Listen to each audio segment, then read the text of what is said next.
Hello, everyone, and welcome to an episode of What Do You Mean You've Never Streamed? Ooh. Yeah.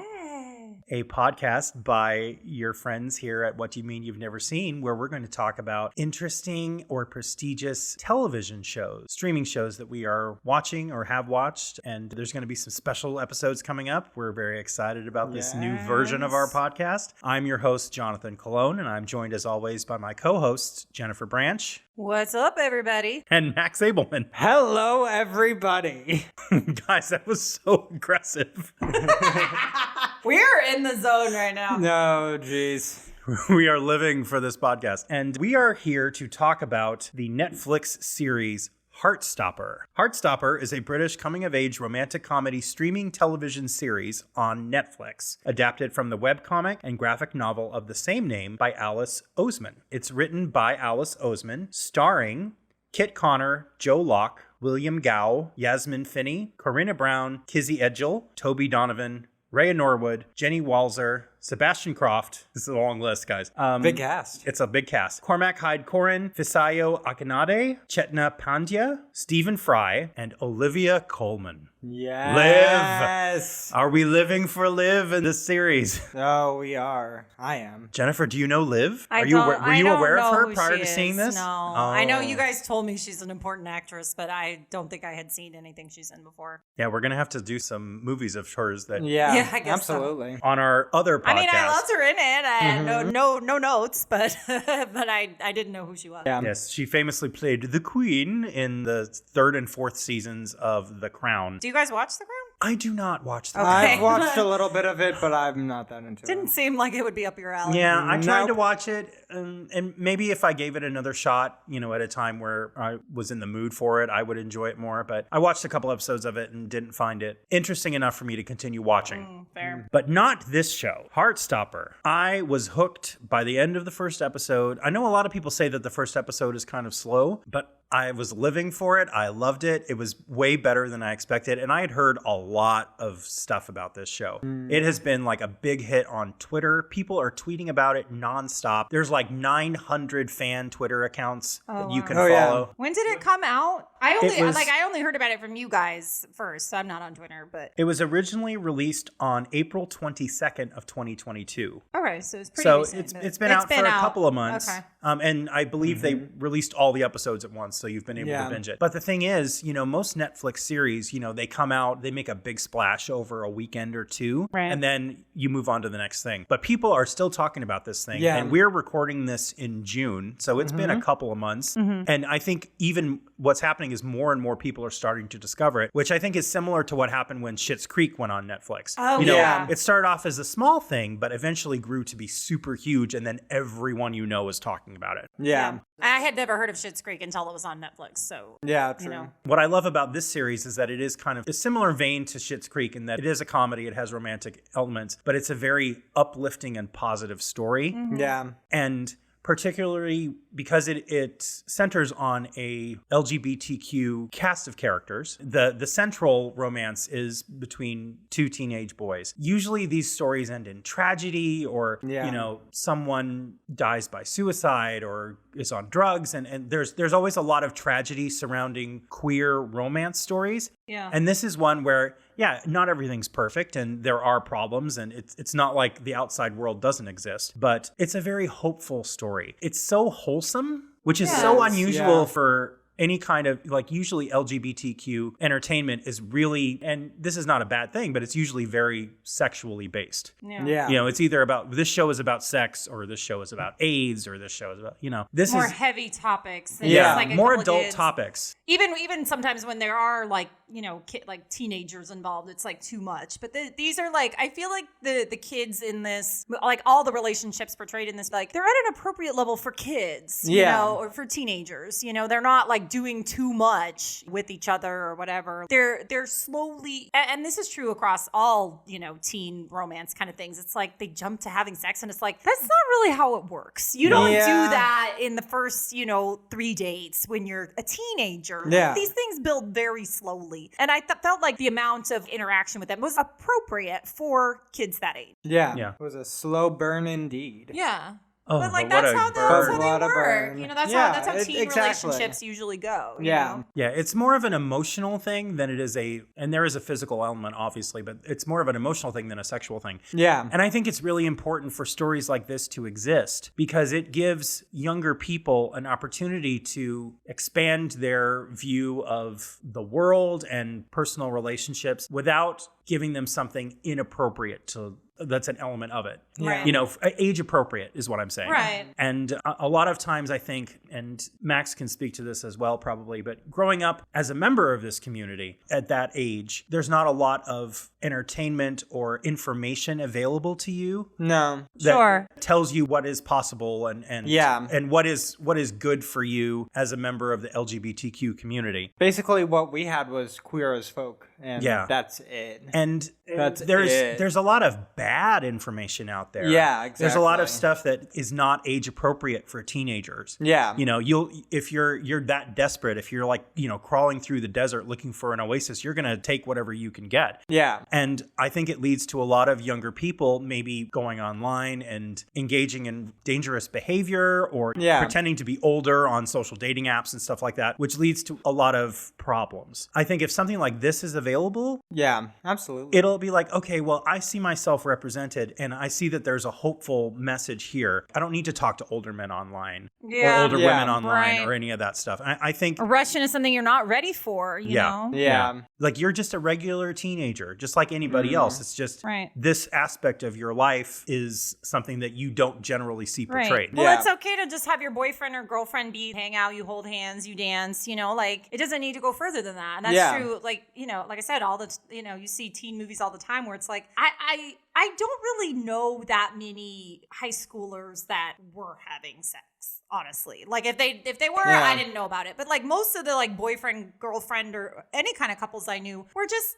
like doing this. They go to dances together, they drink milkshakes together, they do stuff like that, you know? Yeah. And like that's fine. Like why rush it? You know, Yeah. it's an appropriate level of interaction that they have. Gay people are normal people too. You know, you don't automatically become Hypersexualized, Hypersexual just because you're you gay have a or sexuality. bisexual. It's like There's an emotional aspect to those relationships, just like there are in straight relationships. right. Yeah. But yeah, that's why I think this culturally is very important. Yeah. Well, I'd say it's also when we as queer people say that we are starving for content, this is the content that we are asking for. Yes. We're not asking for more Porn. baiting. But yeah, we're not asking for any of the grotesque stuff or to watch ourselves dying or to watch ourselves struggling. We struggle every day. We don't need to see more of that. We want to see something about ourselves that is nice and hopeful. And that's something that's great that this series does. It's Yeah, so just positive. like Schitt's Creek. It's Yeah. kind of the same kind of thing too. Yeah. Yeah. And Schitt's Creek, I think, is like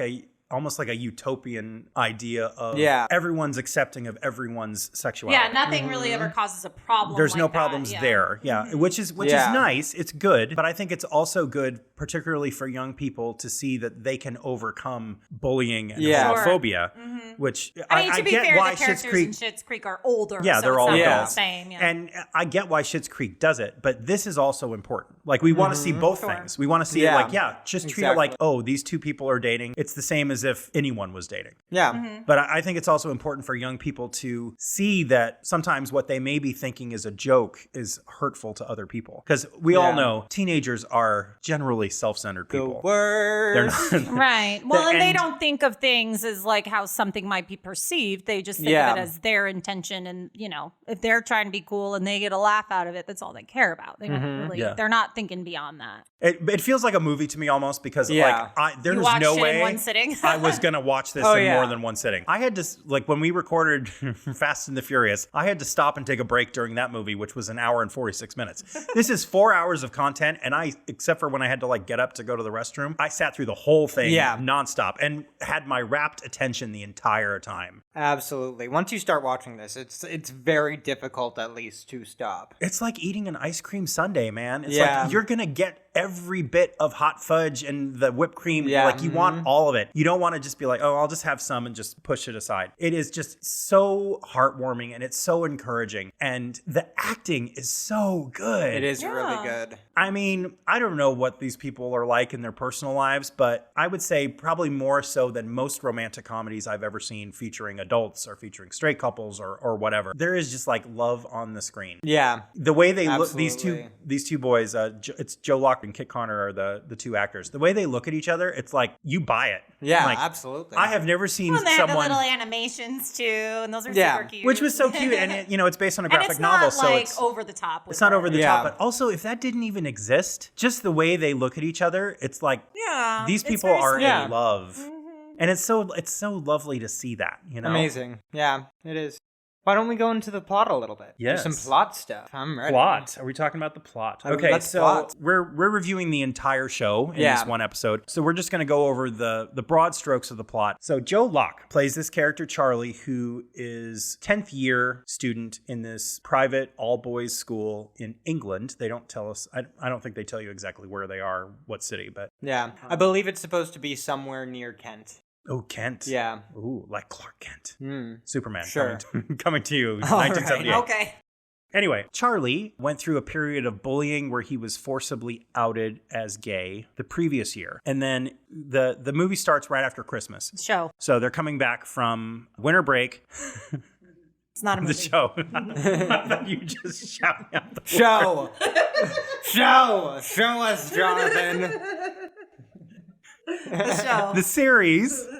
Okay, the series starts right after Christmas break. In the first part of the year, we're led to believe, and it's fleshed out later in flashbacks, Charlie has gotten himself a little makeout buddy who is not interested or looking to be out as gay. Yeah. So they meet only in secret, only when this other boy, Ben, wants to. Yeah. And Charlie is very sweet. He's very soft-natured, and he's dealt with bullying, and he's hopeful that this relationship is going to actually become a relationship. But when he comes back from winter break, he's seated in form, which for American listeners is kind of like homeroom. I guess, but I don't think we even still have that here, so I don't know. I mean, I graduated from high school in 1998, so okay. I don't know. I don't know what the state of the American high school. We're going to have a resident young person join us towards the end of this podcast. So we're going to talk to her, who's an actual teenager, about like what life is like for teenagers today and how this relates to her on a personal level. But yes, all of us are quite far away from having been in high school. Yeah. He meets in Plus, form. I think things are different if you're in an all-boys school versus all-girls school, too. Yeah. So and if you're in England. we don't really relate to that anyway. Yeah. I mean, there are parts of it that are universal and parts that I guess you probably would have to be familiar with, like British culture. Sure. Like, or for teenagers to understand. Yeah. But anyway, he's now been assigned a new desk mate in form, and his name is Nick Nelson. Ooh, Nick Nelson. He sounds like a superhero name. Like a private detective.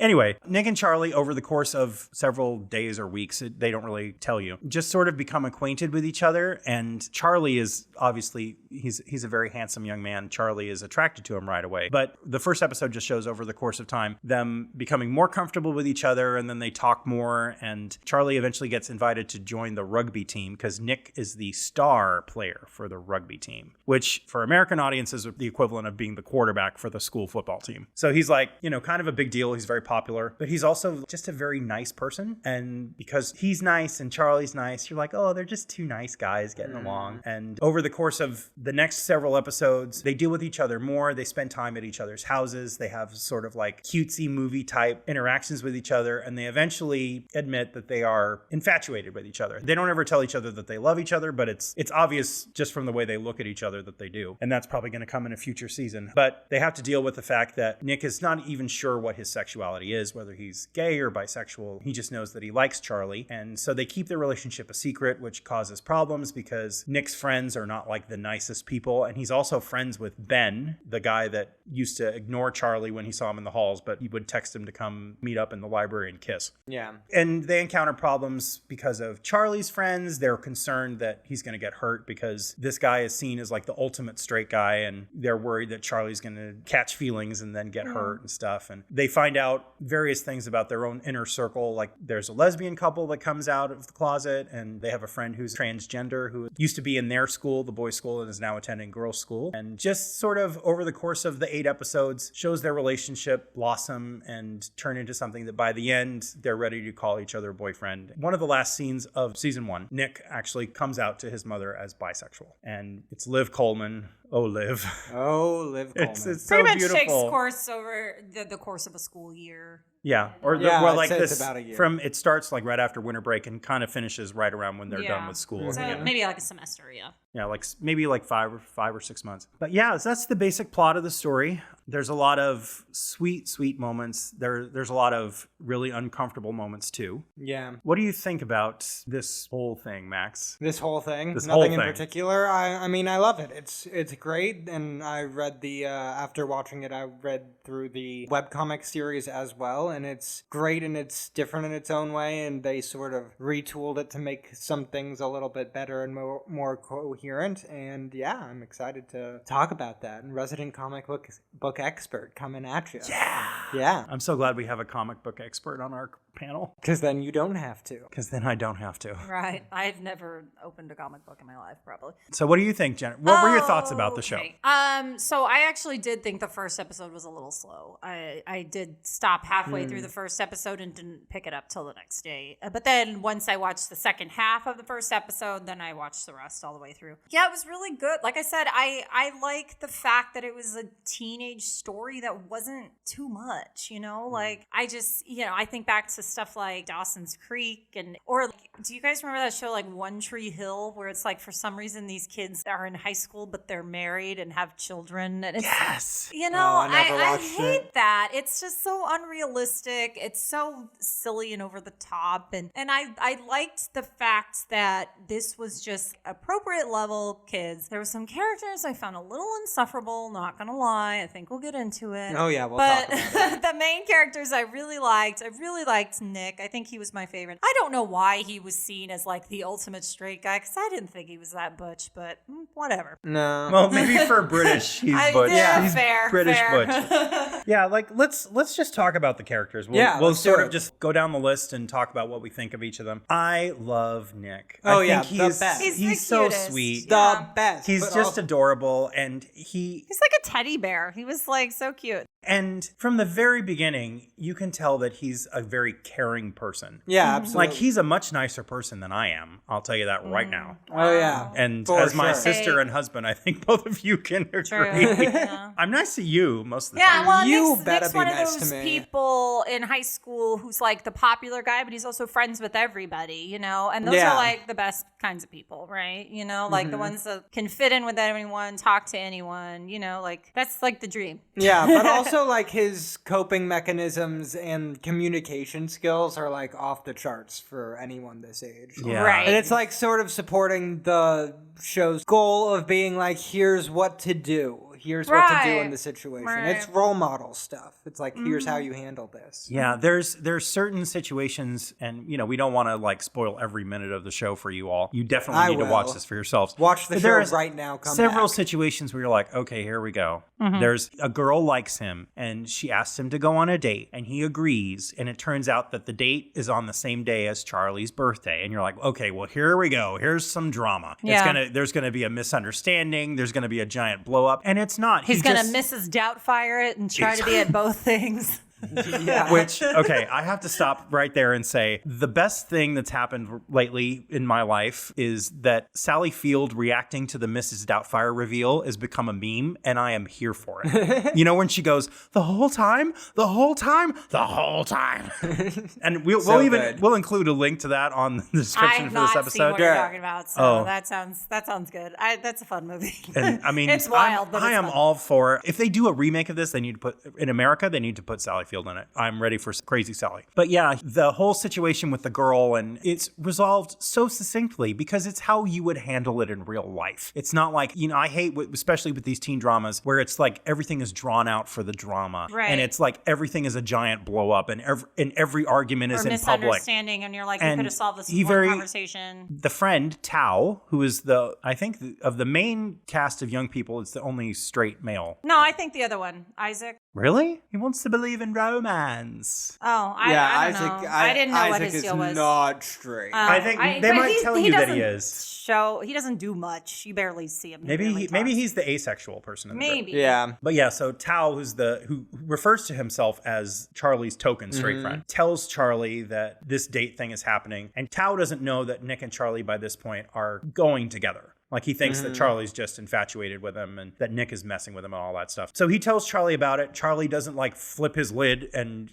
go confront Nick or anything. And Nick eventually tells him, I overheard, because he overhears the conversation. I overheard the conversation. Here's what happened. I'm so sorry. I feel like I've done something really bad. And it's so refreshing to see, particularly teenage characters, just talking to each other openly and honestly. Yeah. Well, and then when he lets the girl down, too, he tells her, like, and he meets her in person. He doesn't do it like via text or anything like that. Handles it like a pro. Yeah. Yeah. Remember when He's good at handling conflict. Yeah, remember the old days when you used to be able to break up with people on Instant Messenger? Oh, jeez. Or like that one guy that broke up with Sarah Jessica Parker on Sex and the City with a Post-it. How crazy. I've never seen Sex and the City. I don't know. But he did. He broke up with her on a Post-it. That's harsh. It's really harsh. Maybe she deserved it. It wasn't even like a notepad. It was a Post-it. Over the course of the second half of the season, once Nick and Charlie have made it clear to each other that they like each other romantically and all that, you could see there's just pain on Nick's face anytime Charlie has to lie about the nature of their relationship and the fact that he has to keep it secret. And he's really concerned that Charlie's going to think he's just like Ben. Ben being the one that just, I'll kiss you in the library, but then when we pass each other in the hall, I'm going to pretend I don't even know you. And a person who's like so concerned with other people's feelings, and even though he's going through a lot, he's never like, but what about me? What about my struggle?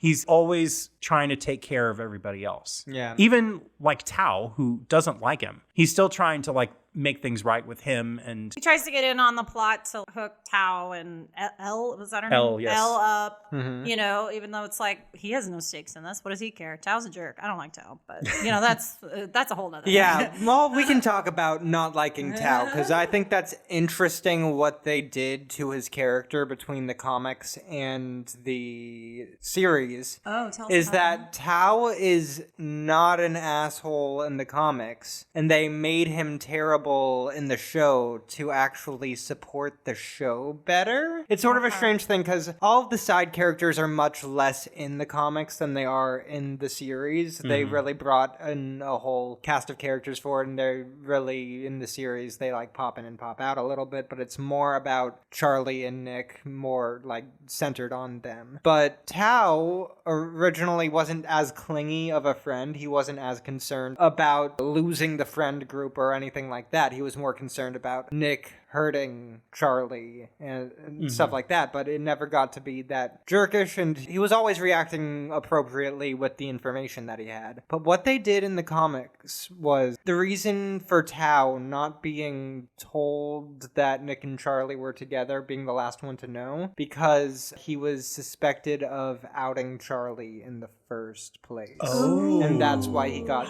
bullied. That's some drama. Yeah. I mean, that checks out, because I don't like Tao. He probably did do that. What they were going for was Tao was maybe, and they didn't even confirm that this was absolutely true in the comics, but the reason why they didn't tell him is because they suspected that he might have been talking too loudly somewhere about Charlie coming out to him, and it was overheard, and then it got out after that. And so it was more like, we're not going to tell you because we suspect that you're a bad friend. And or like, you're going to talk too loud and reveal the secret again. Yeah, it didn't feel as great on the bones as a storyline as like, oh, no, we think you might be a bad friend and that's why we didn't tell you, and then he gets upset about that. I see why they made Tao the way they did to make it that a better reason for them not telling him than like, oh, we think you are bad at being a friend. Yeah. I mean, I think it's very realistic, particularly in high school age people, to behave the way that Tao behaves in the show. Yeah, I mean, And that's I do real. think that it's kind of interesting. He and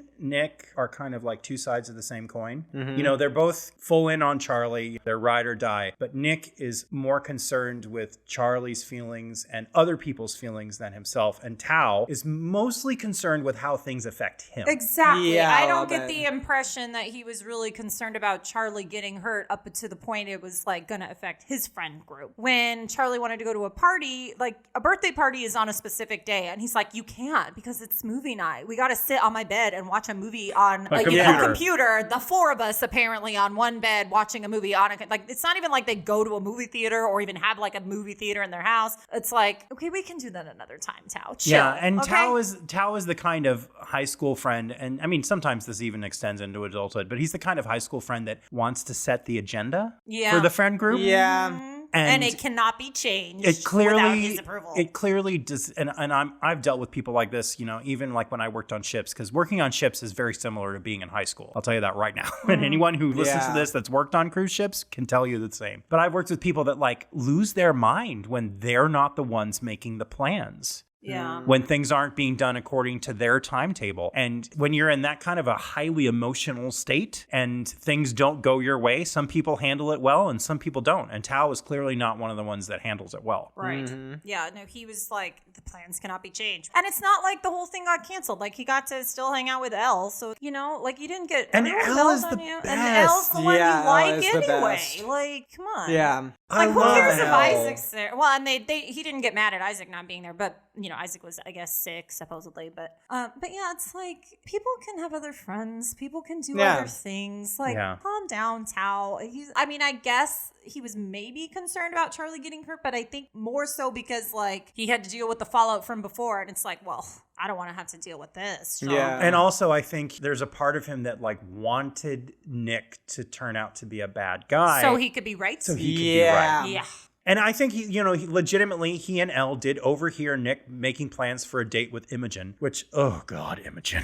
Oh my God, she had like the This most hoe. 2000s hair. That was one thing I thought was so funny. I was like, this reminds me of like when I was in high school, she had those like chunky Kelly Clarkson highlights. Did you notice that? Yeah. That was wild. Oh, those highlights. I was like, But she wasn't the only one. There was like some very like early 2000s. Even like Nick wore some shirts that I was like, did you just come out of a Backstreet Boys video, sir? Yeah. Like he's wearing that like striped long sleeve. I was like, that's very 90s, 2000s shirt. I will say Imogen is not a character in the comics. At Does all? not exist. That storyline isn't there. She is created specifically for the series. Yeah. I could have done without her. She was, I I don't mean, know. she was fine. I like liked how she came around Yeah. in the end and she was like, I understand. And she didn't go and do the wrong thing and like tell everybody about it. She just kind of quietly was like, it's okay. We just decided to not really do that. And I don't necessarily like her, but I like the storylines that came around because of her. yeah. Yeah, and you know, there are some people, and I'm thinking of one person in particular that in my past, there are like certain people in life that just have the kind of personality and spirit and attractiveness where like everyone is going to fall in love with them. Mm-hmm. Yeah. And, you know, not everyone can have them. I can I know. relate. This Story Jennifer of is my just life. gentleman callers night and day. It's Nick and Jennifer. Pretty Those are the much. two. But you know, I've had friendships with people that are like that, where you're just yeah. like, oh my God. I can think of someone. Same. Specifically. We're Yeah. probably thinking And of the same Whoever person. there's might someone- you be talking about. there's We're not someone- going to dox him. No, there's someone I work with now where it's like, Jesus Christ, lady, like every single human male I know is trying to get with you. Yeah. This particularly is a woman, but I've had male friends that are like that too, where it's just, you know, sometimes you just want to get close to that glow. So people just have that quality. Like, Yeah. it Yeah, just and attracts people Nick to them. definitely has that. It's like, oh, I would want to be friends with somebody like this. Right. I can think of a guy in my high school who was like friends with everyone. Yeah, for Band sure. kids, sports kids, Yeah. choir kids, was very smart, but the nicest person, just nice to everyone, but fit in with everybody. Like I think every high school has like somebody like that, you know? Yeah, absolutely. So let's talk about Charlie. Yeah. What do we think of Charlie? He almost had a unibrow, you guys. That It was was- a little bit of a problem. Talking Yeah. about eyebrows. I will say the one thing that got, and I get it. I get where he was coming from, but it got a little tiresome with him constantly like, you don't have to come if you don't want to. When's your concert? You don't have to come. When's your birthday party? You don't have to come. It's like, okay, Charlie, he wants to be there. Otherwise he wouldn't ask. So just like, yeah, I get that. I feel like, and I get where he was coming from, and he was probably, he's very apologetic about everything the whole time. But after a couple hours of that, I was like, okay. Yeah, I feel like there were aspects of Charlie's mental illness that could have been clarified a little bit better or shown a little bit better. There were some sort of like murky things where after Charlie and Nick kiss at the party, where he's suddenly sad about it and is having like flashbacks of him saying no instead of yes to the kiss. Yeah, to the point where you weren't even sure if it happened. Yeah. Yeah. Well, which, if you're a mentally ill person like myself, you understand what logical leaps were made there, but it needed to be shown more. Yeah. Like, I could think of a couple of better ways to have portrayed that. I think it would be more interesting, instead of seeing him in a flashback where he just says no, seeing a flashback where the scene is replayed again, but it seems like he could be less into it. You know, like, instead of him being like, oh, would you ever kiss a boy?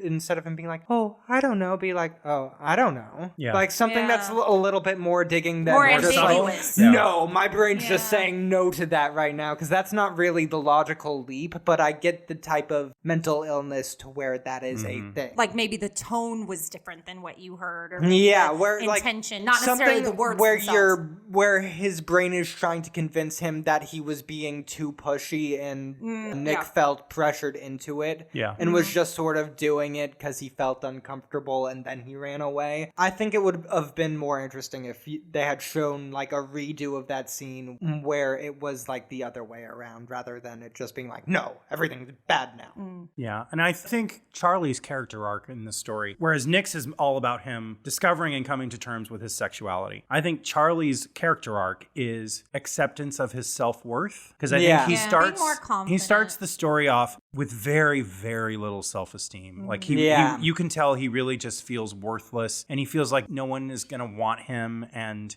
because he's dealt with trauma in the past, particularly in regards to his sexuality, he feels that everybody's going to be like Ben. Yeah. And when you're young and that's your first experience, there's no reason for you to think that they're like, it's your only frame of reference. Yeah. And he's so filled with self-doubt that he cannot if you just step outside yourself for 5 seconds and look at the way this kid looks at you. Yeah. You're going to be like, okay, this guy is into me big time. Right. And obviously he wants to be wherever I am. And even though he wants to keep this a secret, like he obviously feels bad about it, that this is a completely different situation. And I'm creating conflict where there is no conflict. Yeah. I mean, there are issues that need to be dealt with, but he's taking everything on himself, and he thinks everything is his fault. And I love when his sister, who we definitely have to get into, we have to do a whole section on her. Yeah. I love when his sister tells him, I wasn't even there, but I'm pretty sure both fights were Harry's fault. Yeah. He's taken on all of this. He has the weight of the world on his shoulders because he just feels like everything bad that goes on is because of him. Yeah. That's sort of what I'm saying, where I was like, oh, I feel like his mental illness could have been done better. I would have liked to have seen him do a little bit more of a back and forth, like an up and down, rather than just down all the time. Yeah, that's true. Because he's constantly down. I would have liked to see him maybe have like a bit more of a public persona as like a defense mechanism, where he's actually sort of this charming person who can make friends, which he kind of is in the comics. There's parts about him where he joins the rugby team and Harry is an asshole, but everyone else on the rugby team likes him and he makes friends with them really easily because he's charming and personable. Right. But you just don't get that in the series. I would like to have seen more of that Charlie, where he has like a public face that he puts on, where he's charming and collected and stuff like that, and then break that down later. Yeah. He seems to me like a person that's just always hiding. Yeah. Always looking for like something to hide behind. Be invisible. Yeah. Yeah. I love when the teacher tells him later on, I think it's the last episode where the teacher tells him, don't let anyone make you disappear. That's a good line. It's so good. And it's just spot on to that kind of a person. And we've either been that person or we've been around people that are like that, where you just like, can't you see what you're worth? Can't you see what other people see in you? Look at yourself through someone else's in high eyes. School, Yeah.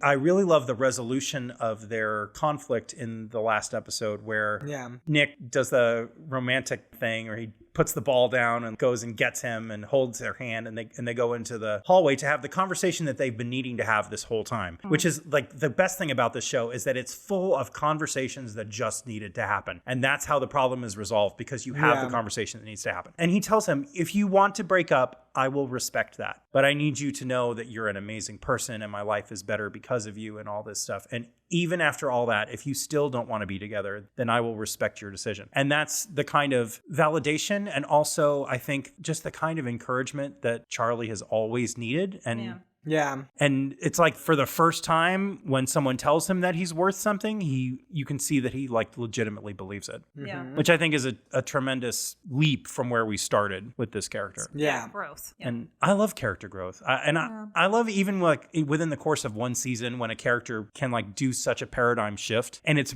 relatable and it's believable. Right. Absolutely. So let's talk about, who should we talk about next? Should we talk about Tori? Let's talk about Tori. Ooh, Tori. Tori is my POV character for this show because she always has a giant cup of liquid in her hand. She's so Yes, thirsty. Like she literally is thirsty. Not always like, not like Instagram thirsty. She's just thirsty. Yeah, she just needs a beverage at all times. I think a thirst trap for her would just be a giant cup of water. Yes. Yeah. Yeah. If she saw that picture, she'd be like, oh my God, I'm so But thirsty. I was convinced by the end of it that Tori is a ghost, because you don't see her talk to anyone else but Charlie. She doesn't even talk to her parents. Like, you don't see her at the girls' school. I have to assume that's where she goes to school. I didn't pick her out of the crowd. She's got like that same hairstyle from the girl from The Ring. I think she is the girl from The Ring. I'm pretty sure we're going by Sixth Sense rules, and she is Bruce Willis in this scenario. She's a ghost. But she doesn't know she's a good ghost? I don't know if she knows she's a ghost. I think she does know, because she pops up out of nowhere. Yeah. a lot. I love it. I love that she keeps scaring the crap out of him. Yeah, no, Like, she's a ghost. He'll be in what he thinks is a private moment, and she'll be like, I don't think he's straight. And he's like, ah! Yeah. She's a ghost. She's a good big sister, you know. She's gives good advice and just kind of like matter of fact. And you know, I really like this scene where she tells him, I'm gonna mess up the wording, so I'm gonna paraphrase it, but something like, you know, you don't bother me in my life. Like, you're not an inconvenience to me. Yeah. And I like having you around, and that was really sweet, and that was a nice moment. But she is definitely a ghost, so a thirsty ghost. I like it. Hashtag thirsty ghost. She's like Slimer, except she drinks water instead of eating things. Exactly. Yeah, to me, she kind of reminds me of like Wednesday Addams a little bit. Yeah. You know, she's very deadpan. You know, she's got the straight cut bangs. Yeah. And she's like, everything she says is very unemotional. Or maybe like a child Lilith from Frasier. Oh my God. I would love to see that prequel. Can you imagine if Lilith was your big sister? Lilith. Why is that not a show? But yes, I love her delivery. Yeah. I love how everything she says, you know, she doesn't have a large role. She's only usually in 1 or 2 scenes per episode, and there are some episodes she's not in. But she makes an impact every time she's on screen. Yeah. She's like his conscience. She's like his Jiminy Cricket. Yeah. She tells him what he needs to hear. Unlike with his friends, really Tao, because he doesn't really ever like get advice from the other ones. Yeah. Right. But unlike Tao, everything she gives him is like, this is the best for you. Yeah. It has nothing to do with her agenda or what she is concerned about. It's always like, yeah, I don't think he's straight. Right. And when he's like, or like, you broke up with Ben? Well, good. She's like, good for you.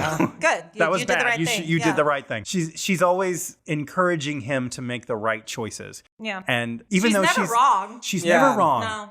And I think the longest time they talk is when they're on the bus and she's like asking him, what is it you want? Like, go for what you want. And I think part of that conversation is designed to show him that Ben is absolutely not what he wants. Yeah. But God, she's so funny. She's and fun. she scares him good. so many times. And he's like, where'd you come from? She's a ghost. Ghosts can travel through walls. She just randomly appears with her giant cup. And I was like, when I was watching it, I'm like, I'm so glad I have a giant cup. Yes. She has like almost your exact same cup. I swear. Like the cup you have sitting in front of you is pretty much that cup. And she's drinking with a reusable straw, just like Max does with our big cups. Yeah, I use those. So yeah, I instantly felt kinship with her, and particularly as an older sibling, like it's always nice to see nice older siblings. Yeah, I feel on like that's shows. kind of been a thing that we talked about in this podcast a little bit, like with the E.T. episode, and even a little bit with Goonies. It's like, sometimes in TV and movies, like they're just too mean to the point of being unrealistic, and it's like, exactly. It's nice to see good sibling relationships. Yeah, and it's all too rare, particularly in younger people, to see positive relationships where there's no conflict. Because honestly, how much conflict are you really going to have with a younger sibling? You aren't together in school, like you don't travel in the same social groups. You might have problems with doing the dishes or something lame like that. But generally, it's like you go about your business, they go about their business, and when you intersect, it's not necessarily Well, I think a negative especially when it's like a brother and sister, as opposed to two brothers or two sisters. Yeah, I think that's true. I mean, and there are bad siblings who legitimately cause trouble, but it's nice to see nice relationships like that every once in a while. Yeah, that aren't just picking on their sibling because they can. Right. She's not a bully. She's not ridiculing him. She's supportive of his sexuality, obviously, because she's encouraging him to pursue things with Nick. And she's like, I don't think he's straight. Yeah. I liked his parents too. Like, we don't see a lot of them, but his parents were I was good, speaking on the especially thing his of her being a ghost. I was wondering if maybe like the dad is a car because you only see him in the car. Like we were talking about so the dad that. is a car ghost. You only ever see the so dad in the car. his whole family is ghosts. He's the only real one. Yeah, it's like maybe. You never see his dad out. I was like, is he part car? Because you only see him in the car. And you only see the mom one time, and she is Very like briefly. not putting up with any crap. Yeah. It's so funny because, she only has like 2 or 3 lines, but you instantly get like who this woman is. Yeah. She's like, oh, I didn't know you were coming over. In other words, get out of my house. Well, she said they had like somewhere to go. They were plans, going to the grandma's or something. Yeah. But it wasn't about him, but the fact that he was a like, boy. It was because it's like, get out of here so we can go do what we have to do. I feel like his family was really good. I liked his family. But should we talk about some lesbians? Lesbians? Let's talk about those lesbians. Well, my first question is why is Darcy allowed to wear like this bright, colorful sweatshirt when everybody else has to wear a uniform? Because it's wearing a that comic tie-dye book show. The whole time. There are no rules. And they take away... She's got a very 2000s hairstyle, too. Or late very 90s. much. We have she to looks know like Drew that Barrymore from the 90s. We have to know that she's quirky. How else are we supposed to know that Unless she's a quirky lesbian? Colorful sweatshirt on. Yeah, Unless I guess she's that's wearing tie-dye. they didn't have time to tell us, so they had to show us. Yeah, but yeah, like this school is strict enough that they take away Elle's cell phone because she's texting at lunch. Right. Yeah. She's Not sitting even in there school. by which herself is ridiculous. on her phone, and the teacher comes and takes the phone away. It's like, wow, man, she's already like sitting by herself, and now you're going to take away the one device she has that allows her to communicate with friends or family or whatever. Yeah. So if they're that strict, how do they let Darcy wear that tie-dye sweatshirt all of the Like time? it's a private school. I just, it reminds me of in Facts of Life when Jo was allowed to have her tie all loose, and you're like, what boarding school rules are these? Like, they're not the same for everybody. And her sleeves were always rolled up. Yeah. Yeah. If you're She a was quirky definitely girl. the Jo of this show for sure. Yes. Yeah. I guess that would make the other one the Blair. I don't know who's Blair. Or Tootie. I don't know. But I really like Tara. We got to see that she struggled with coming out as a lesbian because Darcy is like, I don't care. I just do whatever I do. And that Tara was one of those people that's affected by what people think of her and the comments on her Instagram. And I'm like, oh my God, these people are so tone deaf. I honestly felt like Darcy was a little bit insensitive to Tara in that moment because obviously in Tara, like they don't really draw attention to it, but Tara's also black too. So she's got to be dealing with, and I know it's not America, but still. So it's like she's already like what's the word I'm looking for? She's already a minority. Minority, exactly. So it's like, it might be different for her, Darcy. Like, slow your roll a little bit. Like maybe don't wear such bright colors all the time and draw attention to yourself. You know, like it's okay. Like I kind of felt like she was a little bit forcing her to do something she wasn't ready for. Yeah, I think this show in general gives a very important message about allowing people to accept themselves and to come out and be public with who they are when they're ready to do it. Right. Because forcing them into it always causes problems. Yeah, I think one of the other interesting dynamics that exists in the show is the way that different events like echo back and forth between these different friend groups of people. Mm-hmm. The way where it goes like Nick comes out to Tara, they help Nick, that brings up different feelings with Tara. Mm-hmm. She has a little bit of a breakdown, stuff like that. You see them making out at the party first, and that sort of sends Nick in a little bit of a spiral. girl. It's very reminiscent. There was a time when I was in high school, before I came out, where two guys in my class started dating. And then I just started having like a breakdown all week because it was just like, why can't I just do that?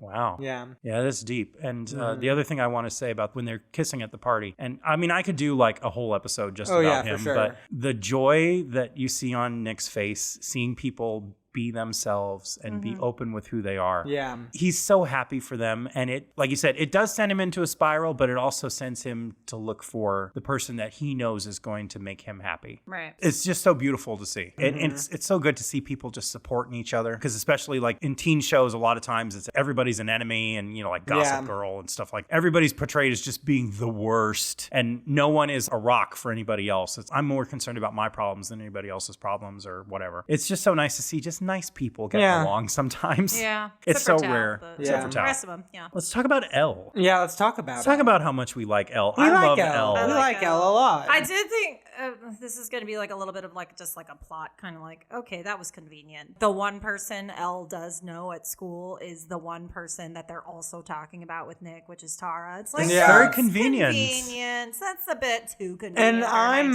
taste. pretty okay with it. It's definitely a type of show where it's just like, wait, we're doing something. Yeah. Like, we're not supposed Like, I to get it. Like, necessarily... obviously, the plot would go nowhere if that didn't happen. It's not supposed to be like we're supposed to think that this is the most realistic place in the entire world. We know that, wait, here's a fun cast of characters. We're going to do something. Watch this. It's not just like, oh, this isn't realistic. They weren't just coincidence. Yeah, they're telling a story. But, you know, if you do a little mental gymnastics, it actually does make sense. Yeah. Right. Because look at the kind of person that Nick is. How he's the friendliest. He's the one that's most open to different kinds of people. He has a very open heart and he's very caring. Obviously, a person that he would be close enough to where she would like almost be his girlfriend would probably be a similar type person. Sure, Yeah. which Tara And is she that way, is the one who first approaches Elle and makes friends with Elle. True. Yeah. Yeah. So I think the two of them are kind of two sides of the...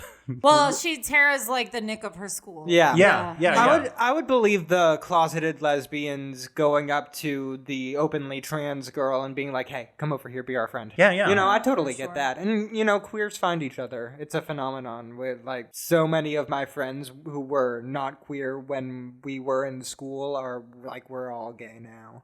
Yeah. It's like Yeah. birds of a feather, baby. It's true. Yeah. I mean, I We don't find like each the fact other. that Elle's into Tao. I'm like, girl, you can do better. Like, come on. Really? Tao? Yeah, I but kinda get also it. she's like the only person that he isn't like snarky or judgmental to the Yeah. whole time. Yeah. I Their get it. relationship is cute. It but is. but she does have to kind of tell him, like, can we stop talking about this? When he like complains and complains and complains about her. She's like, Yeah. okay, let's move on. Like, we're done with that. Yeah. I like Yeah. that she kept putting him in And his I place. think that's so true to life because we've all been on probably either side of that conversation where you're Sure. like, okay, I let you vent, but now you need to just shut up.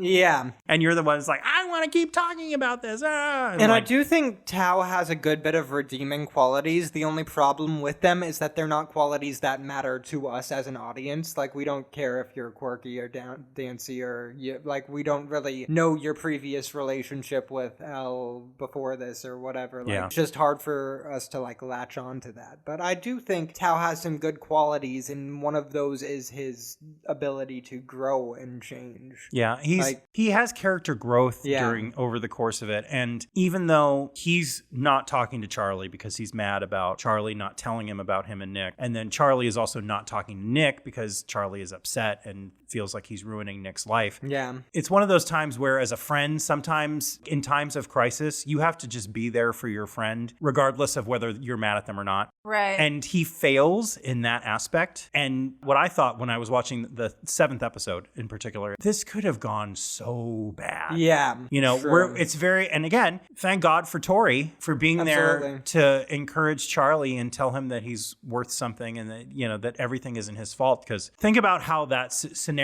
could have gone. Yeah. Yeah. You know, he was feeling completely down in the dumps. He felt worthless. He's like, I'm ruining everybody's life. Everybody is upset with me. It would be better if I just wasn't here. Yeah. Like, Oof. and if You not could see for the writing on Tori, the wall with that one. if not Yeah. for Tori, I think in Yeah. real life that situation would have gone the wrong way. Yeah. And sort of say, shame on Tao for not recognizing that in a time of emotional crisis like that, you need to put your own feelings aside Right. and just Yeah. be there for your friend. Yeah. Because He would not have Yeah. handled it as well as Tori. no, We'll just have to see where he goes. I'm still not settled on him, but we'll see where he goes. but I like that he told Yeah. Nick that Nick needed to talk to him, even though he's like, well, I'm going to be petty and be like, I'm still not going Yeah. to talk to him, but you should. Yeah. You know, Yeah. that was another one of those like amazing conversations that, okay, you just solved 19 problems by having this short little talk when they're Sure. sitting Yeah, together at exactly. the table on the field. And I love that about this show, that, and I've said it already, but that it's just the conversations that need to happen keep happening. They do. Yeah. Sometimes And- they happen a little Yeah. later than they should, but they do happen. Yeah, and they keep happening when they more or less should happen within the remainder of the series in the comics as Sure. well. Like,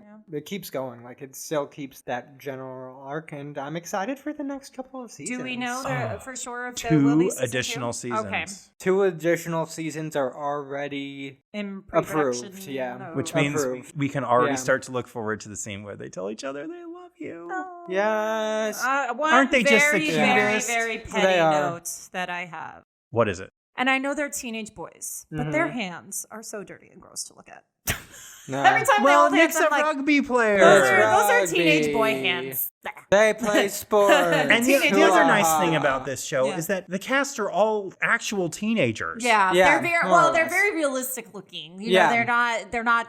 You know, like even Nick, it's like, yeah, he's cute. It's not like Luke Perry showing up. You know, No. Yeah. like you know, they're Exactly. very 5 o'clock shadow. Yeah, well, not even just the age, Yeah. but just like the look of them is Yeah. very realistic. Very like this is what a handsome high schooler looks like. Yeah. you know, Right. a handsome high schooler doesn't look like Rob Lowe in the outside. I do believe you know, that like, they are all around 18. I Yeah, think. they all They're- looked they're 18 appropriate. They all around. they weren't like too done up. The girls Yeah. weren't wearing too much makeup. Like everybody looked their age, and they look, like I said, like this is what a cute guy in high school looks like. He doesn't look like Yeah, A exactly. movie star, Gosling. yeah. Exactly.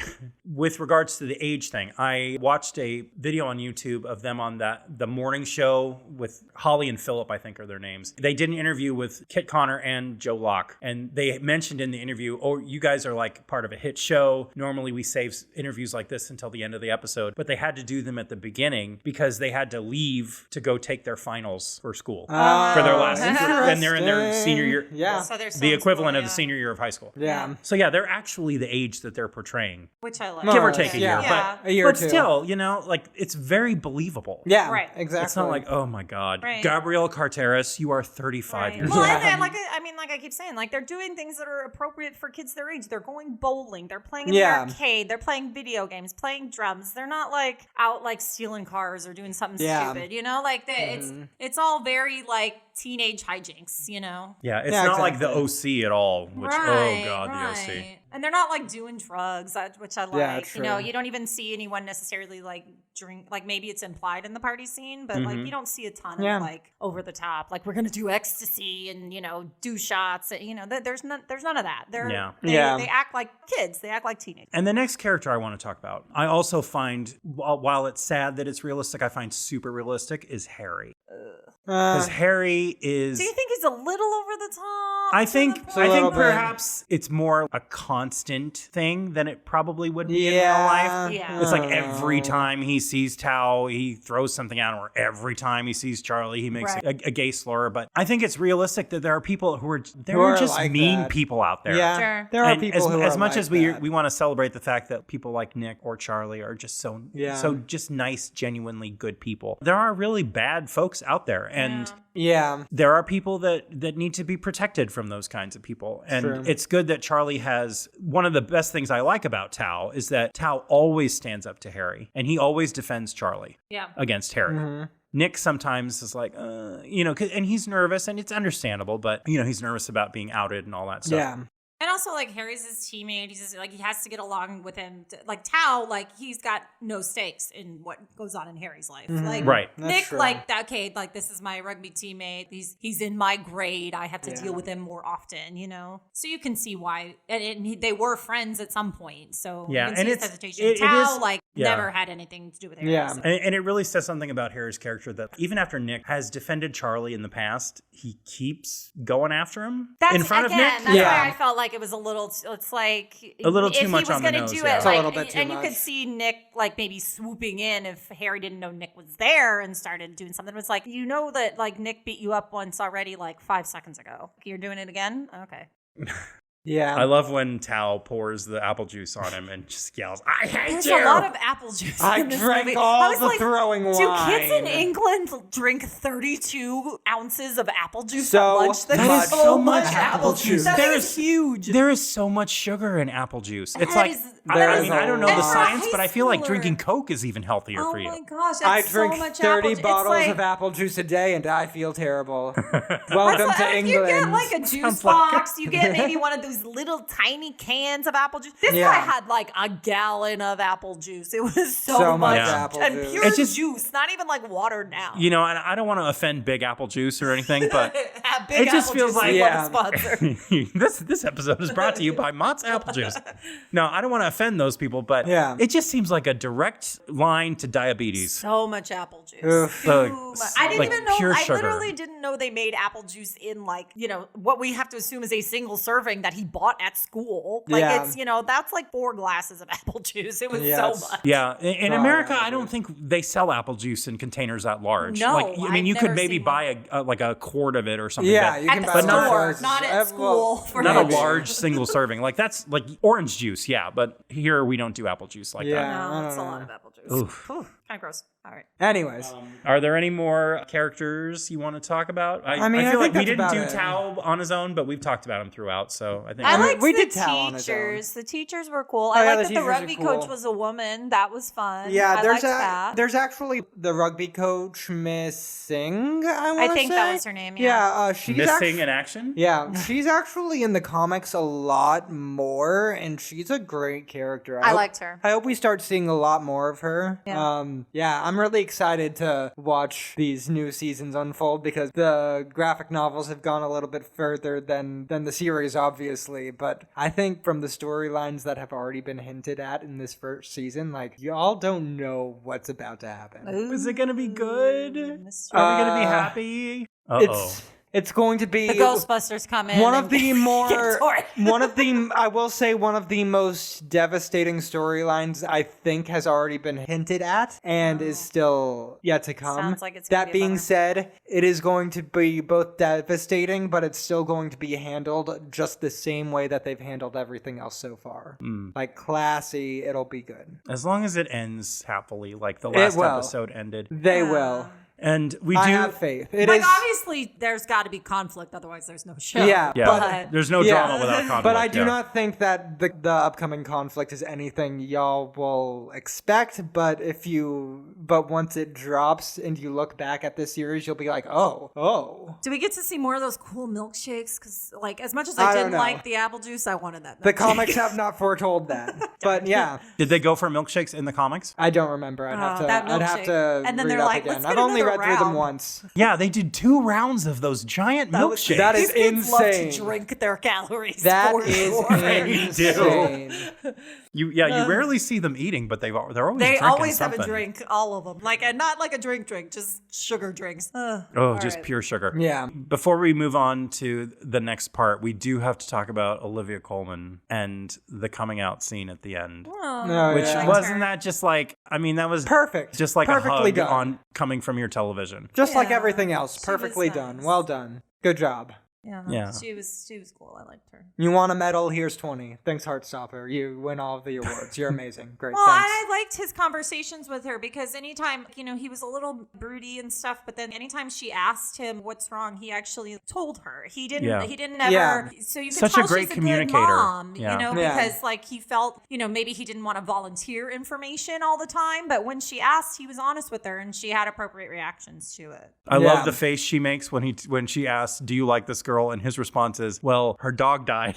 And She she's just like, makes don't the date most- someone to feel for you because you feel sorry for Well, them. just the That's a good face she makes. is She's like, amazing. "Oh." She looks like, like I don't. if I someone- think she says, I don't follow. I don't follow. If she had just like sucked on a lemon, she could not have made like a more like ugh face. The perfect face. But yeah, I'm glad that they made her like a really great mom, but they also didn't make her like perfectly flawless. Like there were still a few moments here, but they did a really good job. Yeah. Anyways, amazing show. We love Heartstopper. We do. We do. And now, yeah, we're going to speak to our resident youth. Here we have Audrey Branch. It's Audrey. Hi, Audrey. Say hi to all of our listeners, Audrey. Hi, all listeners. And how do we know you? Who are you? She's my niece. No, I actually just walked in today. I found a house that looked interesting, so I was like, "Can I hang out with you guys?" Aww. Yeah, we are interesting. We are interesting people. Yeah, Audrey is actually my daughter. She's 13. You have a daughter? I do, and a son. But What? he's not here today. But you can hear his voice every time at the end of every podcast. Oh, yeah. That is Jackson. Yeah, that's my son. This is my daughter, Audrey. She's 13, going into 8th grade. So not quite high school age yet. So you're a little younger than the characters in this show, Audrey. But apparently you saw this before any of the rest of us saw it. Probably. How long ago did you watch it? Yeah, it was like the last week of school, and I walked into Spanish class, and my friend was like, "Do you want to watch a show with me?" I was like, "Okay." And then we stole our other friend's phone and watched Netflix on it for the entire Spanish class. Wow. Yeah. Oh, wow. Did you learn any Spanish that day? No. Oh. Oh, that was great Spanish. Good Spanish. She learned British English instead. Yeah. Okay, so why did your friend want to watch it? Do you know? Like, was it a guy friend or a girlfriend or not girlfriend, but a friend we who don't was a judge. girl? We don't judge. No. She was a friend that was a girl, and I guess we were bored because she already watched it, and we weren't doing anything in class because we like already finished testing or whatever. So she was like, "Oh, why don't you watch this with me?" I'm like, "Okay." So that's it. How much did you watch of it? Did you watch the whole thing? Not in class. We like got to like half of the 3rd episode, and then school ended. So I just like went home and finished it myself. Oh, okay. Okay, so what do you like about it? What was your first thoughts when you first started watching it? I got really into it in the first episode, and I reacted audibly to like some of the things when Nick took Ben and like tossed him to the side when he was with Charlie. I like when Nick like pulls Ben off and tells him like he said no, like no, yeah, he stands up to the bullies. I was like, Yes, we love it. Love to see it. Yeah. And what do you think about the rest of it? The rest of the show. Are there any like moments that stand out to you or anything that really drew you in or? I'd heard about it before, but not much. So when my friend said the word Heartstopper, I was like, "Oh, I heard of that. Why don't we watch it?" Yeah. Yeah. Is it the stuff with the bullying, and is that like similar to what it's like for you in school these days? What's it like to be in middle school now? Because we don't know, because Yeah, I've heard. We're old. It's been a long time. I remember it being terrible, but that's about it. Yeah, there's definitely some kids like that, but I think that's just because what their parents tell them. Mm-hmm. I don't think that they actually like feel that way. They just feel like they have to act negatively. Yeah, and for those listening at home, Audrey is involved in theater in school. Yeah, try. So probably some of the kids that you go to school with are similar to Charlie or Elle or Tara.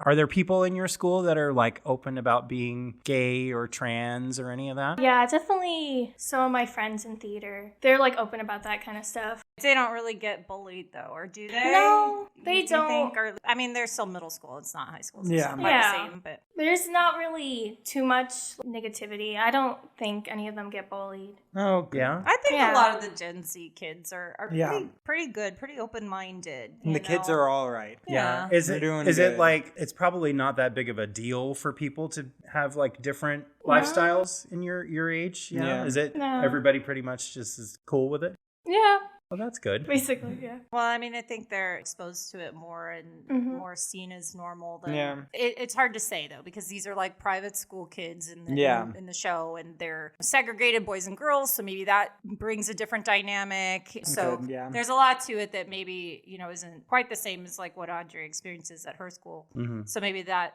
kind of like brings a little more in. But I think for the most part, at least like what I've seen of Audrey's friends and high school kids that I know from the gym or whatever, like they're pretty just chill. People always talk about kids being like, these darn kids. Yeah. And like, I think this is a really good group of kids we have in 2022. I think they're I very think so, too. open-minded. I think they're very like, I don't think they're as bullyish, I mean, there is like more social media bullying and stuff like that. But I honestly think that when kind of stuff like that happens, ones that get called out on it more than, like the bullies are not the popular kids because they're bullies. You know? Yeah. I really don't think, obviously that's a very general statement, but for the most part, I've seen that to be true, having teenage kids. Yeah. So no haters in your school? Besides me. Audrey is definitely a hater. No one's like... Like, do you see like fights break out over stuff like this? No, not over like this. There's stupid fights. And it's basically just two kids rolling around on the floor. Okay. Fun. That sounds like so much fun. Yeah. Is there anything from the show that you took away from it? Anything that sort of stuck out for you as like, wow, that's something I didn't think about or know before that sort of stuck out to you as maybe a lesson to be learned from the show? I don't really think so, because it didn't seem like something new. Fair enough. Yeah, fair enough. And I'm glad for it. I'm glad that maybe this is the world that we are living in. Yeah, That's where very nice stuff to like think this about. won't seem. I mean, although this show is so is good. groundbreaking. Like once things are not groundbreaking anymore, that's actually a good thing, right? Like, Yeah. Once it's just normalized, so it's just like, oh, it's just another show about teen kids. Yeah, and it's weird to think of this show as groundbreaking because it should be like, it should be normal just like everything else, but like this is we're different. Slowly getting there. In terms of representation, this is like much different than anything we've ever had before. It really Absolutely. is. Like an entire friend group where everyone is either an LGBTQ person or has the potential to be in a relationship with someone who is. Sure. That it's done in such a sweet and, like we said, wholesome, but still realistic way. It's not like looking at the world through rose-colored glasses where everything is perfect and there's no problems and everybody gets along with everybody and there's no drama. Yeah. But it's the fact that these people are LGBTQ is not necessarily the problem or the drama, I think, is a big deal. The drama comes from, is it time to come out? Is it time to be public with our relationship? Like, how will that affect our friends or how we interact with other people at our school? You ditched Absolutely. me to go to a party. Like, these are the kind of, like problems that all teenage kids have, True. Right. Audrey, do you have any favorite characters? Anyone? Tell us your thoughts on Tori. I love Tori. She is like my favorite character. Absolutely. Because she's an older sister and I'm an older sister, and I like to drink water. A lot of water. So good. You relate So to much Tori. so I much relate water. to Nick's dog in the sense that Nick's dog's super cute. Nick's Yeah. dog is super cute. What's her name? Nellie? Nellie. I think. Yeah. And Yeah. I'm not going to spoil anything, but in the comics, there is the possibility of another dog coming soon. Oh, I thought you were going to tell me that Nellie was going to die. That's No, what I thought you no. were And gonna I'd be say, like, too. don't tell me that. I will spoil that. Nellie is still all right. Okay, good. Good. Nellie must be protected at I all will costs. absolutely That was the only spoil thing that. that's weird. Everyone should know that the dog does not die. She's so cute, though. She's a cute dog. Yeah, absolutely. Anything else, Audrey? nope. Okay. Well, thanks for talking to us. Yeah. We're glad that you watch the show. We're glad that you enjoy it. And it's good to know that kids in your age group are interested in this kind of entertainment and that We it's love to see accepted and not thought of as weird or too adult or Yeah. anything like that. So thanks for sharing your perspective. We appreciate it. Well, I mean, Yeah. I keep coming back to this, but it's like, again, I appreciate a teen show that like teens can watch because the themes are not too over the top. Like they're, Yeah. Absolutely. they're normal kids, doing normal kid stuff. Even like the language isn't crazy, Yeah. I don't feel like uncomfortable with my teens watching this because they're going to take away, like they're not going to get into drugs or, you know what I mean? Yeah, like exactly. It's a teen show made for teens and about what teens do. Yeah. And Yeah. I appreciate that because a lot of teen dramas are like, no, I don't want my 13-year-old watching this. Well, thanks for coming on, Audrey. Do you have any projects you want to plug? Anything coming up? I have an Instagram, but it's private, so Oh, don't sorry. follow me. Don't at me. Don't try to contact me. No, do not try to contact Audrey. All But right. Audrey is a really great dancer. She likes acting. She's into all kinds of fun, creative stuff. So, All right. Maybe someday you'll see her on Netflix. or on Yeah.